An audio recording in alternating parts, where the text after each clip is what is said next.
Hello and welcome to Byju's Exam Prep IAS. I welcome you all to today's session of the daily quiz. I hope all of you are doing good. Also, once again, reminding you, if you would like to have a one-on-one counseling session with any of our experts, all that you need to do is fill up the Google form that is given in the description of this video. Give us all your details and our experts will get in touch with you to help you with your preparation journey.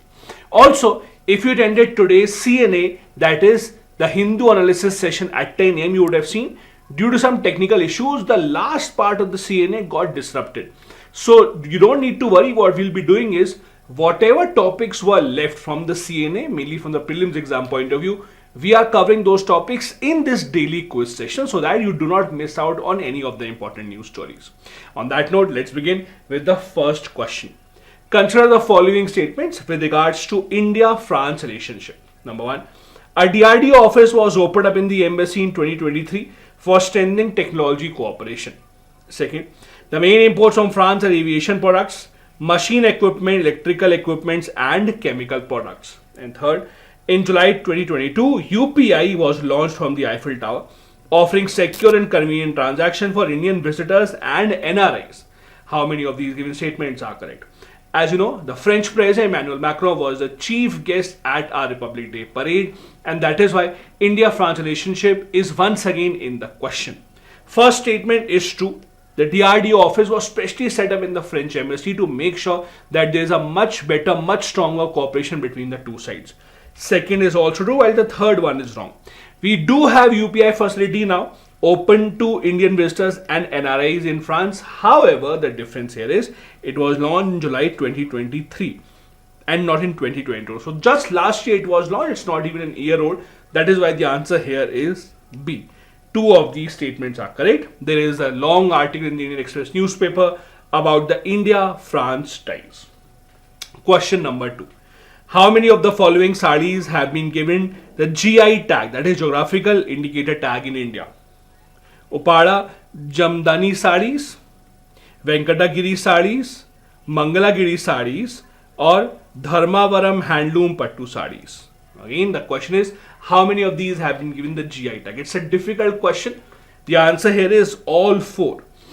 All these four have been given the GI tag. Now, the reason why we are asking this question is if you would have seen the Republic Day parade, the government of India, as a part of its celebration, the decoration, used hundreds of sarees from all across the country in different states. They were used as a backdrop after the visitor gallery where the visitors were sitting, and it was shown on the television time and time again. That is why this is an important topic to understand. All these four, interestingly, belong to one single state of Andhra Pradesh. So all these four have been given the GI tag in the handloom category. All these four belong to the state of Andhra Pradesh. There's an article here in the Indian Express newspaper about how different sarees, about more than 1900 of them, were on display during the Republic Day parade, and thus it is important for you to know a few details about these sarees, the famous ones in India. Next, question number 3. This was a topic that was supposed to be covered in today's CNA. It was not covered then, so we are taking it up here from the Hindu newspaper. Consider the following statements with regards to Vaibhav Fellowship. Number 1. The Vaibhav Fellowship, initiated in June 2023, is designed to attract Indian origin scientists residing abroad for a short-term collaboration with Indian institutions. Second, each selected Vaibhav Fellow receives a stipend of 5 lakh rupees per month along with accommodation during their stay in India.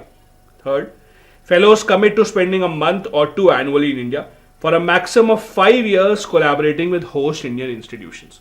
Now, this is a scheme launched by the Government of India, as the statement suggests, for those who are Indian origin scientists studying or teaching outside, for them to come back, be a part of our institutions on a short-term basis to impart education and their expertise to Indian students as well.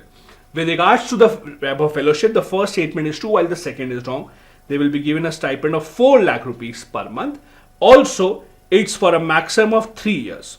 It's not that they have to stay here continuously for 3 years.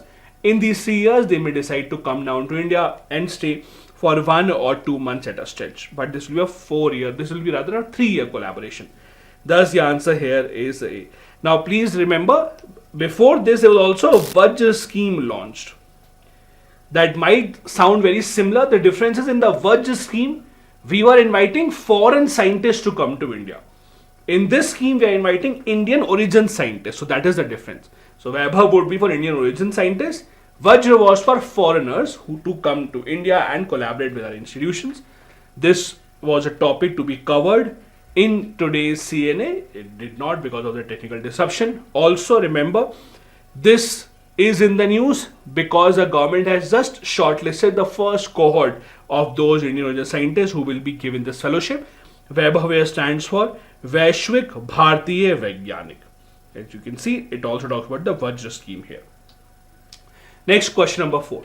Consider the following statements with regards to gallantry awards in India. Number 1. Post-independence, the first 3 gallantry awards, namely Paramveer Chakra, Mahavir Chakra and Veer Chakra, were instituted by the Government of India on 26 Jan 1950 and were deemed to have effect from 15th August 1947.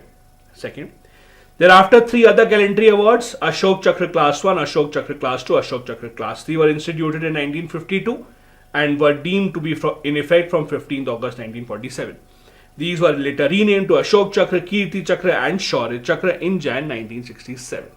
Third, the order of precedence of these awards is Paramveer Chakra, then Ashok Chakra and then Mahavir Chakra, then Kirti Chakra, then Veer Chakra and then the Shaurya Chakra. How many of these given statements are correct? Now, before we go ahead, just to clarify the differences in the two.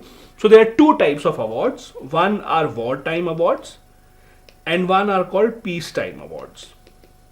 So basically wartime awards, as the name suggests, are given to the soldiers who have shown tremendous allegiance to their duty, courage in the time of war, when India was officially at war. That is when awards such as Paramveer Chakra, Mahavir Chakra and Veer Chakra are given. In their peacetime awards. Peacetime award, for example, when the country is not at war, but even then, let's say there is an insurgency operation, there is an attack all of a sudden and the soldiers are fighting at the border. Then when they show their courage, when they show gallantry, that is when they are given the peacetime awards. So Ashok Chakra, Kirti Chakra, Shaurya Chakra are peacetime awards. This is the order in which they are considered. This is correct. Paramveer Chakra being the highest one, then comes the Ashok Chakra, then Mahavir Chakra, Kirti Chakra, Veer Chakra and the Shaurya Chakra. The answer here is C. All the 3 given statements here are correct. As you can see here, on the 75th Republic Day, 6 Kirti Chakras and 16 Shaurya Chakras were awarded in a total of 80 gallantry awards. It includes 53 Sena medals as well. Next is the previous year question from 2013 from economics. A rise in general level of prices can be caused by what? An increase in the money supply, decrease in the aggregate level of output, increase in the effective demand. Now let's look at these one by one. When does the price of commodities rise? Number 1, increase in money supply. Yes, when people have more money in their hand, they would be willing to pay more money. With limited supply and people having more money, the price of the commodity will automatically increase.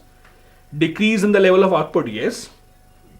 Let's imagine all of a sudden, if next year there is a distress in our agriculture output and the potato cultivation is halved, demand will obviously increase because there is less output and thus people will be willing to pay more price, the price will increase. Third, increase in effective demand, again the same thing. When the demand increases but the supply is stagnant, that will also increase the prices. So all these 3 will lead to overall general increase in the prices of commodities.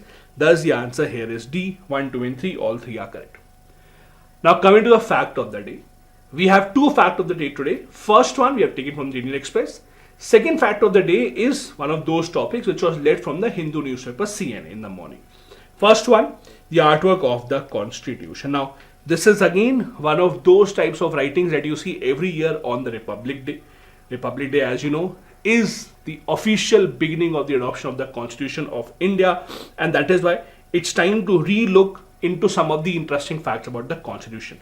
For example, our Constitution was handwritten by calligrapher Prem Bihari Narayanan Raizada, and also the paintings were conceived and implemented in Santiniketan by Nandlal Bose and his team. Now again, there are a lot of paintings here.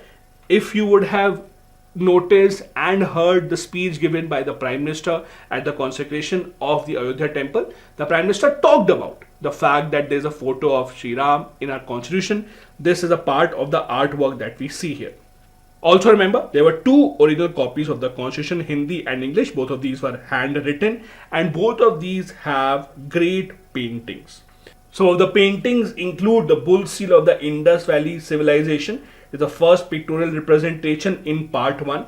Then we have in part 5 the Buddha whose statue is being made. Then we also have photos of animals, birds, etc. There's also an image of Mahavir as well. Apart from that, if you look at part 4 of the constitution, where we have the directed principle of the state policy, you will also see a scene of Mahabharata featuring Arjun and Krishna. Thus, it is fair to say that our constitution is a reflection of India's history through the ancient times. Ashoka is also seen seated on an elephant propagating Buddhism in part 7. In part 9, we see a scene from the court of Vikramaditya. Then, another important part to remember here is the only female figure illustrated in the constitution is Rani Lakshmibai of Jhansi. She shares a page with Tipu Sultan of Mysore. Also, there is Chhatrapati Shivaji. There is also Guru Gobind Singh, whose photos are featuring in our original constitution. The other part that was led from the CNA that was to be discussed was the fact that Myanmar ethnic minority fighters have seized a port town. Now, as you know, Myanmar is under rule of the junta, that is a military, since Feb 2021, and there does not seem to be any end to that. The only thing that is changing is there is fighting against the army as well. There are a lot of minority communities who have been saying that the military is targeting them. So they have formed their own army, they have formed their own forces to fight against the Myanmar military. Now the ethnic minority fighters have seized a very important port town here. They call themselves the Arakan Army. They have seized port town for after more than 2 months of intense clashes. Now the reason why it is extremely important is Myanmar, or for any country for that matter, keeping a control of their port is extremely important for the government, because that is import and export trade points for the government. That is a way in which you can actually take help from the other countries and also export stuff to the other countries. If a government does not have control over its ports or airports, it is a big sign of the government losing control over its territory. And that is why this is a very, very important development. This is where this port town is located. This brings us to the end of today's daily quiz. I hope it